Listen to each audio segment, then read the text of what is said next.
Hello hi friends, welcome to మా రుచులు. మనమైతే ఈరోజు 20 కేజీల ఫిష్ పికిల్ తయారు చేస్తున్నాము. ఒకసారి చూద్దాం రండి. అదే ఫ్రెండ్స్, కొంచెం వీడియో లేట్ అయింది ఎందుకంటే ఇంట్లో పెళ్లి సంబరం ఉండే.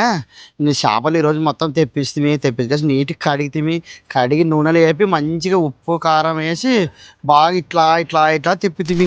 ఇట్లా ఎందుకు కలుపుతున్నాయంటే మనం చికెన్ అయితే చేయి పెట్టి కలపడానికి వస్తుంది. ఇది ఎందుకంటే ముళ్ళు గుచ్చుకుంటాయి కదా, అందుకని ఇట్లా ఇట్లా తిరిగేస్తే మంచిగా ఫ్రెష్గా అయితే ఉన్న నుజ్జుగా అన్నట్ట. బాగా మసాలా కాగుతున్న నూనె మంచిగా చల్లారించి మన వాడు చెప్తే తీసుకొని వచ్చిన దాకా దాంట్లో పోసి నిదానంగా చెంచాతో కలిపి ఎందుకంటే ఫాస్ట్ కలిపితే మొత్తం నుజ్జు అవుతుంది ఫ్రెండ్స్. అది ఎందుకంటే మన చికెన్ అయితే నీట్గా కలపడానికి వస్తుంది కానీ ఇది అంత ఈజీ కలపడానికి రాదు. సార్ టేస్ట్ చేయి.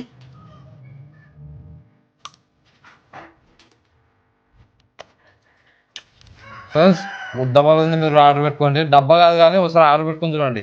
మీరు కూడా మా పికిల్స్ ఆర్డర్ పెట్టుకోవాలంటే www.almaoriginal.in వెళ్ళి ఆర్డర్ పెట్టుకోండి. లేదంటే కింద కనిపిస్తున్న వాట్సాప్ నెంబర్కి హాయ్ అని పెట్టండి, వెబ్సైట్ లింక్ వస్తుంది.